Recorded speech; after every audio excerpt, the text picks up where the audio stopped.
Hello, everyone. My name is Lori Ann Minoff. I'm a local realtor president down in South Florida in Broward County for 2024. And today I am joined with Sindy Ready, past national president for Women's Council of Realtors. Thank you so much for being here today, Cindy. It's great to be here. Thanks for having me. Of course. Just wanted to give you an opportunity to give a brief introduction of yourself to our members and let them learn a little bit about you. Sure. So, like many of our members, I was a second generation realtor, but I really wasn't actively working in it. I was in the hotel business, so resort sales for 16 years. And then I decided if I was going to work that hard, maybe I should be working for myself. And my mom had an amazing business here in the Scottsdale, Arizona area. And so I decided to join her on her team, and we became a partnership. Now, the first thing my mom said to me was, you have to join Women's Council. She was a member in the Scottsdale area. And I went to a couple meetings and I came back and I said to her, I don't really know about this organization. Like, it's all women, it's all my competition. And I don't know why I'm having lunch with them once a month. And she said, shut up and join, you'll get it later. And over the years, we've kind of all joked about how that is really a piece of the puzzle for us, because there's so many benefits to our organization that we just don't um, we don't know how to articulate it in our 1 minute message, right? Because it's just, it goes so deep and it's emotional, and we build such lifetime friendships. So of course, she's my mom. She told me to shut up and join. So I joined. And then I thought, I better, since I'm joining, let me see if I can do something to help the organization and really maximize how does our organization help our members do better in their businesses and make more money. And so I just started, of course, I think I went to the restroom and came back and was in charge of marketing and the meeting speakers. And then the next thing I know, I went to the restroom again and I became the vice president of membership back in those days. And, the rest is history. But as I started getting engaged and going to the state meetings, which is what I really recommend all of our members start doing, so many people say, like, I don't have time to go to a state meeting, but the reality is you don't have time not to, because that's where you start making relationships that will give you referral business. And over the years, I probably averaged somewhere between $40,000 and $70,000 a year in referral business directly related to Women's Council. Now, that didn't happen overnight. That's 15 years of working the system. But could you even just use one or two more sales? Because if you could, you should be going to these events and building those relationships. So anyway, I got involved, and then I started moving up the line locally. I was the local president. I believe it was 2001. I was state president for Arizona Women's Council in 2007. And then I was tapped on the shoulder to start teaching nationally and to serve on our executive committee. Deborah Gilmore out of Georgia was president the year I got appointed to National Women's Council Exec Committee. And then the next year they said, Cindy, you need to run for national office. And I'm like, I will, in a few years, I'll run. And they're like, no, now, you need to do it now. And I'm like, I don't think I'm ready right now. So I know you guys have all heard that story before of Mhm. like somebody tapping you on the shoulders and you're like, I don't know if I want to be president of the local. But I did it and I was elected, and it was the most amazing journey. And so we can talk more about that journey as we go on with other questions. But, my mom said, she said I had to join. Then I just became so passionate about it and doing more to help our members in the industry. And then later she said to me, listen, I told you to join. I didn't tell you to run the entire organization. I love it. She extended her time and didn't retire as early as she wanted so that she could cover while I was traveling for all of Women's Council. And the year that I was national president, I traveled 200 days, and I still had the best year to that point that I'd ever had in business, because I Wow. set myself up for working the business at the same time as I was traveling. So Wow, that's so encouraging. I mean, it really, and you are exactly correct. I've been hearing a lot of that. story about how someone went to the bathroom and then they came back and they were president-elect, or they went to the bathroom and they came back and they were, well, what was the secretary back then, like first vice president type of thing. But it is very funny and kind of makes you fearful to go to the restroom at this point or something, something like that. Honestly, we probably should stop saying those things, but it's the reality of what we're dealing with. When we are in volunteer leadership, things happen in life. People have changes in their jobs. Yeah. They have to leave the state. They have other commitments. And when the market changes, some things happen. And so we need people to pull together. So I would just say, know that Women's Council is a safe place to learn leadership. And we are known by National Association of Realtors as the place to go for leaders, because they know we train our leaders how to run a meeting, how to organize things. And so don't be afraid, just lean into each other and enjoy the journey. I love it. I love it. So, as past national president of Women's Council, what would you say are some of the major contributions that you made to the organization during your tenure? I would say, the one thing that you do, whether you're serving locally, state, or nationally, is you're part of a team, and it's not really your year as president. It is the organization's year, and you're helping that process. And a really strong team looks for like a 3-year plan so that you're working on things as you go. And I don't know if any of you know Margot Willis out of Washington State. She was a phenomenal leader and a past national president who sadly passed away last year. But I will tell you, one of the things she said to me was the best advice. She said, Cindy, enjoy the entire journey, because it's not just about the year you're president. Your work begins when you're elected and you're with the members and you're figuring out how to help them. And then it rolls through. And then the year that you're president, you've already set everything up and you are the spokesperson that year, and you're doing a lot of traveling and enjoying the members. So you have to look at it as a whole big picture. But what we were working on at the time that I was involved nationally on exec committee first and then as an officer is we were working on the whole new network model that you guys are all working under now. Because before we didn't have a lot of structure. And so somebody new coming into a leadership role would end up not having direction on how to run a network. And, so there was very inconsistent things. I would go to a small town and speak to them, and they're like, Cindy, we made up our own mission statement. And I'd be like, what? Like, we have a mission statement. And so I'm like, you can have your own thoughts and a theme for the year, but we have a mission statement. And so what we tried to do is focus on branding and keeping our logo. So we had like our logo, like behind you in your Mhm. picture. We had that where people would turn it pink and put a teapot next to it, or flowers or butterflies. And we're like, Starbucks doesn't do that. Starbucks Mhm. is, that logo when you see it. And so we tried to standardize our branding and simply do like leadership for Women's Council in a box. And, they're still working on it, but it's gotten better and better over the years. And the reality is, the question I asked from day one when I was even campaigning was, what can National Women's Council do for you as a leader and for our organization? And then you as a member who's trying to run a business, how can we make things better? I love it. I love it.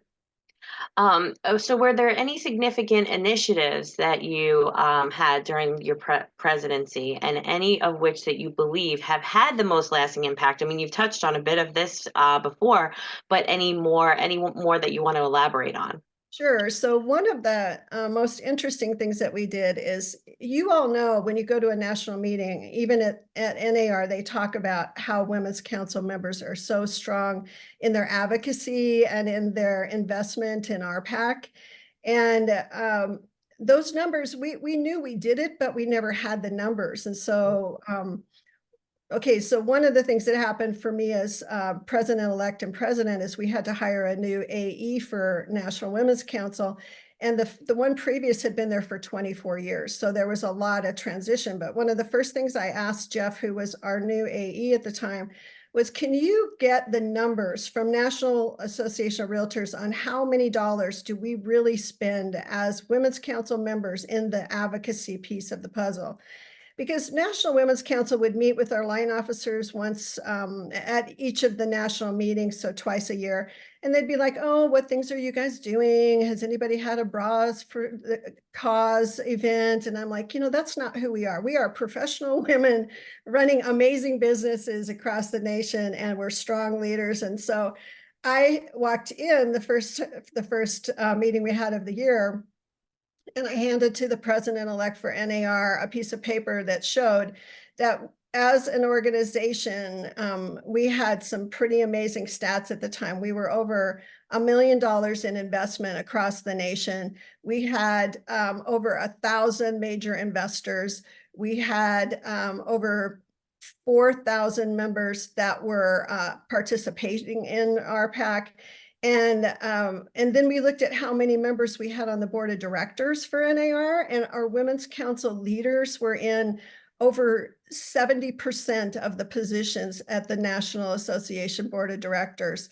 And then so I said, do you realize we're your best affiliate? Because Women's Council is an affiliate member under the National Association of Realtors. I go, do you realize we're your best affiliate? We're your strongest affiliate. And he's like, ha ha ha, that's pretty funny. And I'm like, no, look at the stats.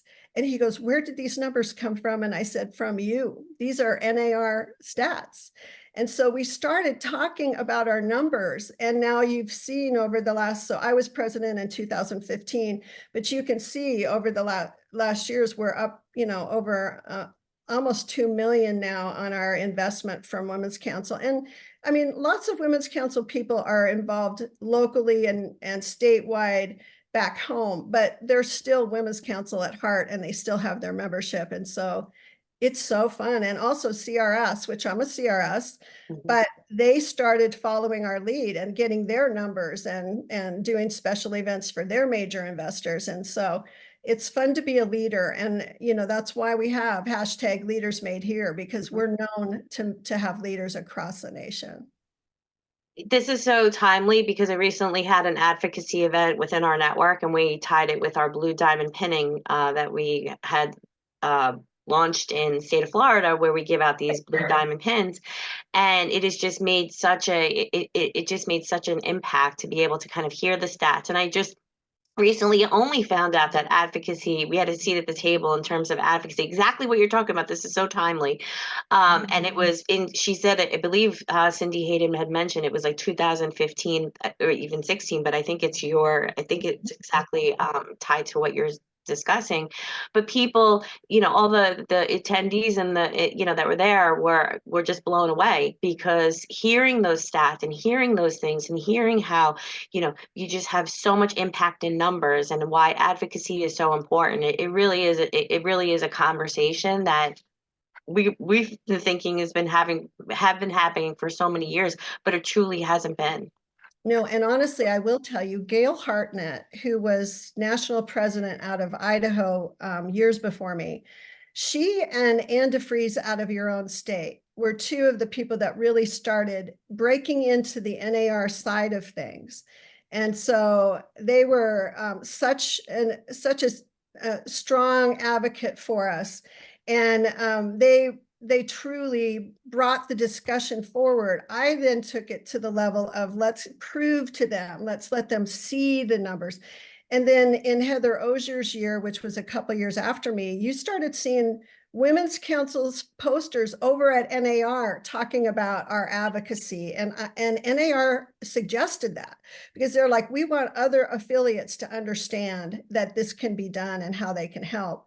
And so I'm really proud of you guys for doing such a strong and amazing job over in the Florida area. Well, thank you. All right, so let's move on. So, how would you describe your leadership style, and how do you think it differs from some of your predecessors? So I am the type of leader, both in my team at home as well as in Women's Council, where I like to lift up my leaders on my team. So I don't necessarily want to say it's my year or I did this. I want to say we did this, our organization did this. And I like to take leaders and give them a job to do and then give them full credit for it. Even if I help them get there, I like to do that. So this is a situation where I totally enjoy just lifting up our members. And so I think that's a little different from some other people, but I always say, listen, it's not your year. This is truly a situation where it's the organization's year. And it doesn't matter if it's state association, local association, your local or state women's council. It's not our year as president. So I mean, it's just such an important philosophy, and I think it's very successful. So true. So Cindy, what types of challenges did you face during your presidency and how did you address them?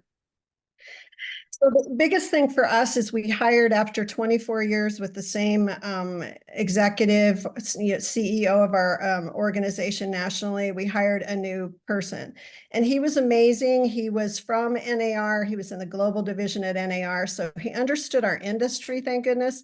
But the reality was he didn't really understand the depth of Women's Council, and so we spent a year really bringing him up to speed. And he brought a lot of great ideas to the table, but just getting the staff settled into a new leader and a new style and how to merge everybody. And the one thing that we did was we cross-trained a lot of the Mm. national staff. So we didn't end up with somebody who had everything in their head and nobody else knew what they knew. So we really did. And I know those kind of things seem like they're minor, but in the big scheme of things on a national level, it's huge. So that was probably one of our biggest things. And then really bringing us up to speed on video. So up until that, I know this sounds like back in the old days, but we really didn't use a lot of video. And so it wasn't a problem, but it was a new thing for us. And everybody's like, nobody wants to be on video. And I'm like, we're just going to do it. We're just going to do it. We'll get used to it. And so the very first videos that we did, Melissa Zimbelman out of Vegas, who was my president-elect, and I were doing some videos, and we were up in a suite, and we had one of those big tall banners, that you have on the hook, that's the Women's Council banners. And we took paper and we put on it in the front, and we had all our bullet points going down on this banner. And we had it up on the coffee table. So, I mean, like, this is not very sophisticated stuff, but we were trying to make it work, right? So we had the staff videotaping us, and you could see our eyes do this. We started up here, and then we're reading down as we go. And we're like, oh boy, we got to get this. So then we bought a teleprompter, and then we bought better camera equipment, and we really started doing the videos. And so that helped us all just morph into like, listen, we can't worry about how we look or what's going on. We just got to talk to our members. And so we had so much fun with that. But that was, an uncomfort level more than anything in regard to that. And then we were really fighting in those years of trying to get our local chapters at the time, which became networks, strong, because in some small areas we'd only have like 15 members in a network, and it just wasn't working. That's why you see some of the minimum requirements that we have now, because people get burnt out. If you only have 15 members and everybody's doing a lot of stuff, it just doesn't work. And so we had to kind of change philosophies on a few things. Oh, okay. No, I mean, and it's interesting because, obviously we see it now in this purview of where we are, but to hear about this and hear about the challenges and hear about what it took to implement a lot of these things, Mhm. it's just so, it's so encouraging in a way because, you all made it through and now we're seeing the successes, which is kind of what is really kind of plays back into how the legacy is still playing out to today, which is great. It really is. Yeah. So, what was your vision of the future for the council then? And again, touching on have you seen it played out in today, influencing current programs, policies, and priorities, which you've, already touched on. But do you care to elaborate any more on some of those? Well, two things that I think the members would enjoy hearing about. First of all, back in the day when I first started traveling to national meetings, there was this group of national officers that were up on the stage, and then they would wish them off, and the members never really got to touch or feel those people. And I was like, who are those women up on that stage? They seem amazing, but like they were so busy, they were wishing them off and not allowing them to connect with the members. And for me, my whole mantra was like, listen, I am you. Like I am a member, I am working in real estate every day.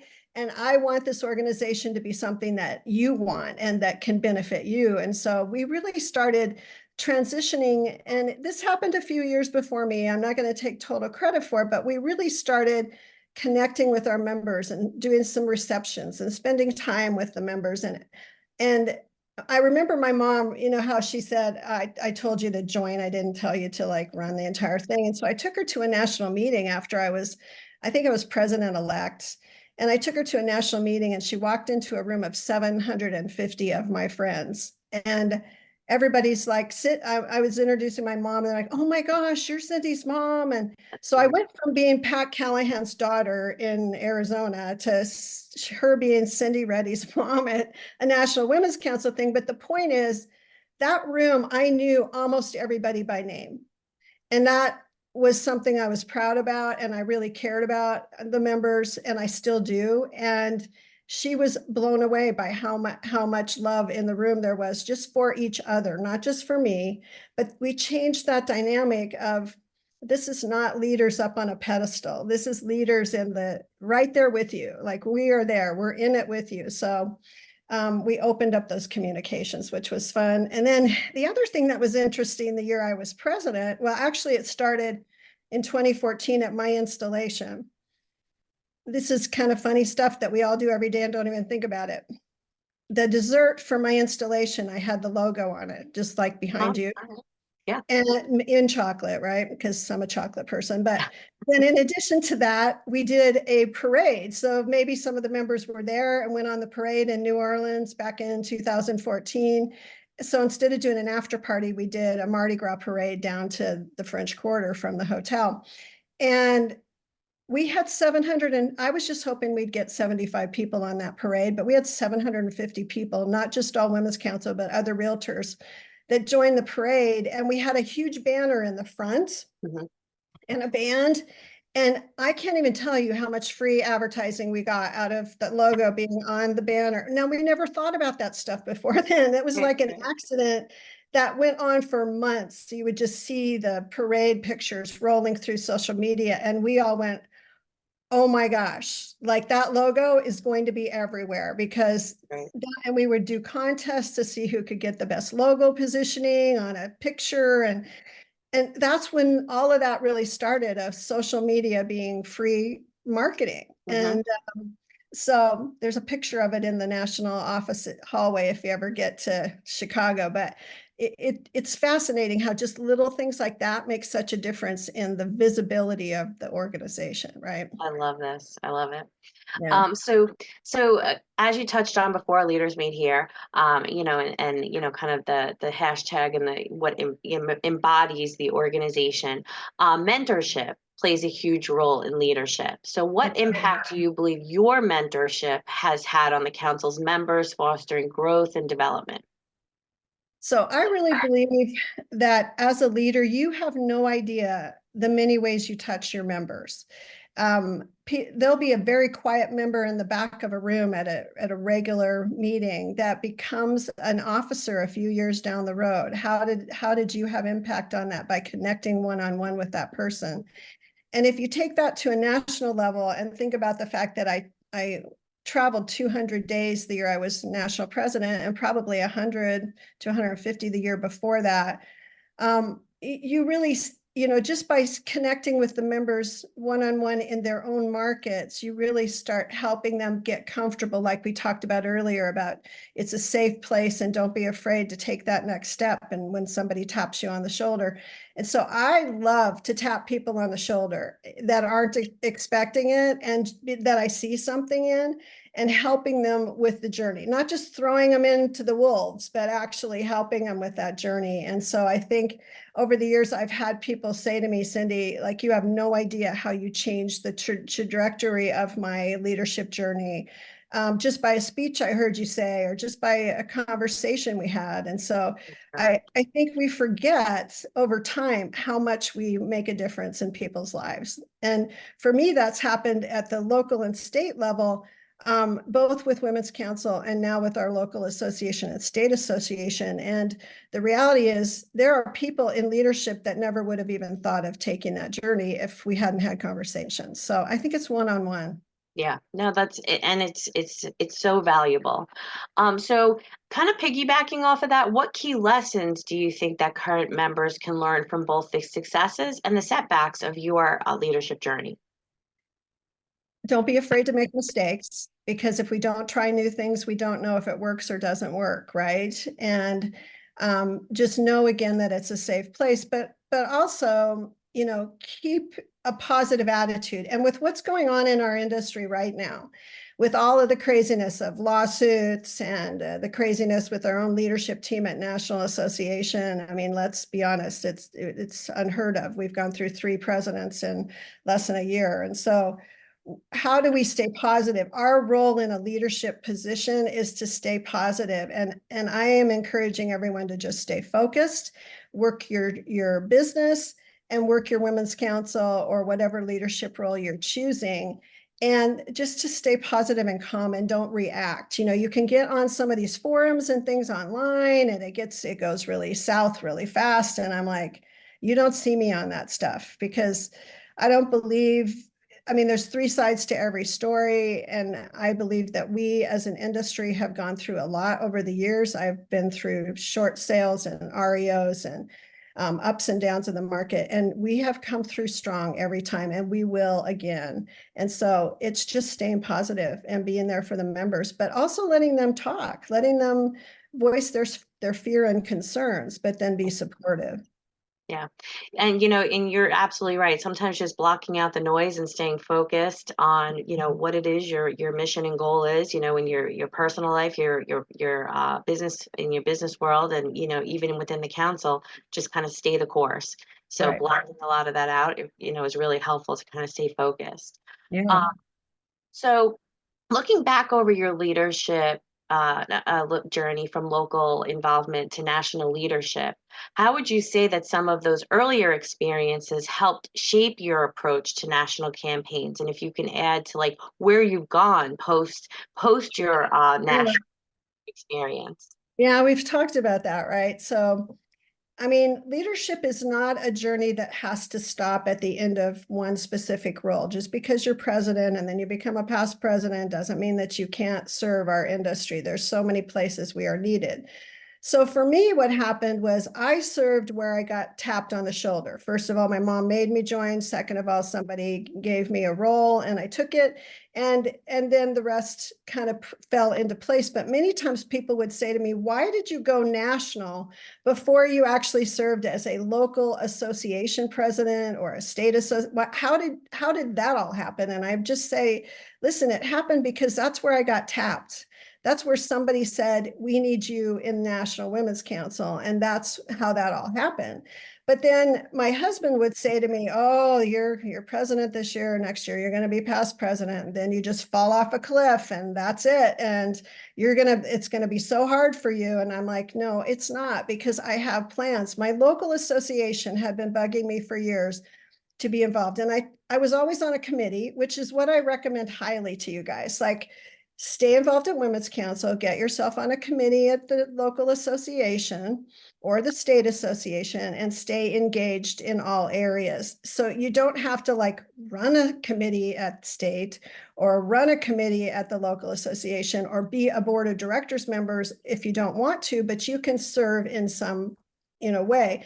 So I promised my local association in Scottsdale that as soon as I finished serving at the national level for Women's Council, I would come back and serve them on the board of directors. And I wasn't really thinking I would go up into an officer role. I just promised them I'd come back and serve. So I did take a year off because, it's a pretty intense scenario. And when I took that year off, I did still serve on a committee. But then the next year I ran for the board of directors for Scottsdale Association of Realtors. And there's 9,000 members in our association. So it's not a small association. And so I moved into the board of directors, but the funny thing is, for most of us, when you join a board, like especially when I got on exec committee at National Women's Council, I came in with a whole list of, I am going to make sure we're doing this, this, and this for our members. And all the members had given me their input, and I was like ready to go. And I sat at the board table the first day and I went, well, they're already doing this. They're already doing this. This one's already been worked on for a year. This one's almost wrapped up. Like they were working on stuff for us. So I want you all to know our National Women's Council Exec Committee, they are rock stars and they are doing the work and they hear you and they are working on stuff that's going to make things better down the road. So don't fear that, but you see it in everybody who comes on exec committee because they've got their little, iPad or whatever with their list of things they feel like we should be doing that we're not doing. And then they find out we're working on it because some things, it's not that they're secrets, but if you're working on something and you don't have the steps in place, you're going to make sure it comes together before you share it with the membership, Right. right? Right. So anyway, so then I was involved back at the local association level, and I was also on a committee at Arizona Association. And so I served in 2020 as president of the Scottsdale Association. So you all remember, I called myself the Presume because this is how we communicated from March on through my year as president. And, there were a lot of local presidents that were so disappointed because we didn't do National Association meetings. None of that stuff was happening, just Zoom stuff, right? And I thought to myself, right leader, right time, because I had been involved so much at the national level that it's not that I don't love going to the national meetings, but it wasn't a disappointment for me because I had been there and done that. And I could take my expertise and lack of fear of video because of what I had done previously and just got to the members where we needed to get. And we actually reached more members than we had ever done at the Scottsdale Association, people that were not normally involved, that loved being on Zoom, that would never have come into a meeting. So it was an interesting year. And then after that, I ran for the Arizona, the state association leadership, and we have almost 60,000 members in the state of Arizona. And so this year I am president-elect for Arizona Realtors. Next year I'll be president. And interesting fun fact, there's actually three state presidents this next year that are all had been involved at National Women's Council. So Heather Ozier out of California is going to be president. I'm going to be president of Arizona. And then Kathleen Moran from New Jersey is going to be president of her state. So all three of us came back and got involved at our local and then went on to the state level.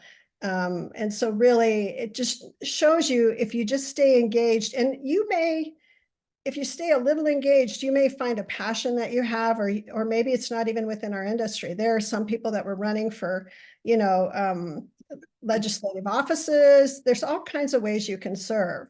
But, the one important thing is not to say yes to so many things that you don't do anything right. Because the one thing I see some members do is completely burn out because they say yes to everybody who asks them. So here's my little tip. If somebody asks me to serve on something, I say to them, I am so honored that you're asking me to do this. Give me more information on how much time this is going to take for me this year. And then they tell me that. And then I say, okay, I am going to take some time because like in your heart, you want to go, yes, I'll do it. Right. Of course. And somebody asked me to do it and Right. I They can do thought it. of me. Yeah. But then what I do is I say, I'm going to talk to my husband about it. We're going to just kind of look at our schedules and make sure this all fits in with everything else I've got on my plate. And I will call you tomorrow and let you know. Now, the reason I do that is twofold. One, it's for me to step back and go, am I passionate about this? And am I going to enjoy doing it? And am I really going to benefit members by doing it? And then the other part of it is to just give myself that little bit of and I may not even talk to my husband about it. I may already know what my answer is, but Right.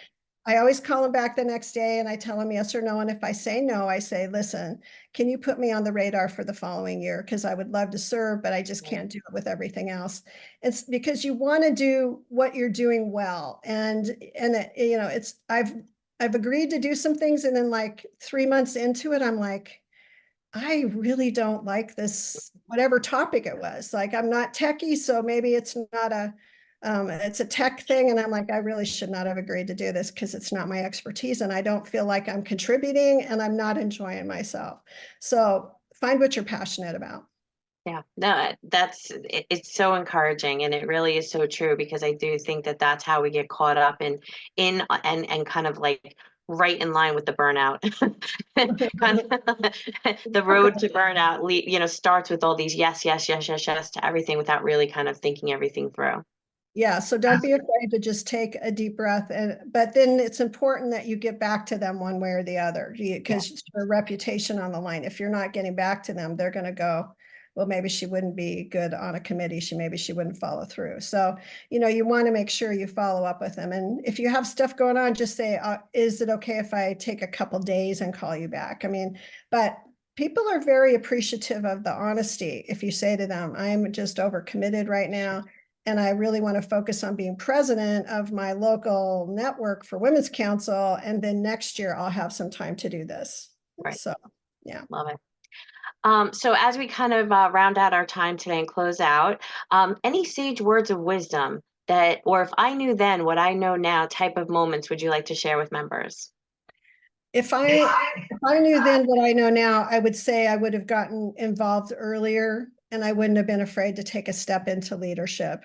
And again, Women's Council is a safe place to do that. And we're there to lift each other up and to help. I mean, I've seen people that were afraid to say the pledge that are now presidents of their networks or presidents of their states. And so it's just that little baby step thing of not being afraid to get involved, but not overcommitting. And I can tell you over the years, I have people are like, how do you do all that you do? And I mean, if you look at my calendar, you'll see like everything's color coded. And but I learned to add time for myself into my calendar. So I would suggest that too. Give yourself some downtime. We're not really This, good at that. yeah, this is everything. I resonate with everything you said. Right? Yeah. Every single thing you've said. Yeah. And But just have fun with it. Gail Hartnett out of Idaho used to say, fun or no deal. And she still says that to this day. And it is so true. Like, you guys need to enjoy each other. And the friendships that I have that have come out of just serving nationally and statewide and locally are lifetime friendships. And I mean, it's unbelievable the connections you get that you think to yourself, I never would have met this person if it hadn't been for Women's Council or the state association for Arizona or the local association. I would have never connected with that person. So enjoy those relationships and treasure them because not all organizations are like that. That is the difference about the secret sauce of Women's Council is that we care about each other. We work hard. We're professionals and we love what we do. And we're not afraid to share it with our industry, but not all association or organizations or societies or councils are like that. So they wish they were. They always say, I don't know how you guys do this at Women's that's Council, true. but it's the heart. It's our heart. I love it. Well, Madam Past President Sindy Ready, this has been a joy and a pleasure. Thank you so much for for the opportunity to get to know you better, for members to get to know you better. Truly looking forward to seeing you at the legislative meetings. Um, Yes, absolutely. so excited. But thank you so much for your time today. And we are just so grateful for all these mic drop moments and, and words of wisdom. All right. So great to get to know you as well. And you guys rock in Florida. So just keep it up. Thank you. Thank you Thank so much. Enjoy the rest of your day. you too. Take care. Take care.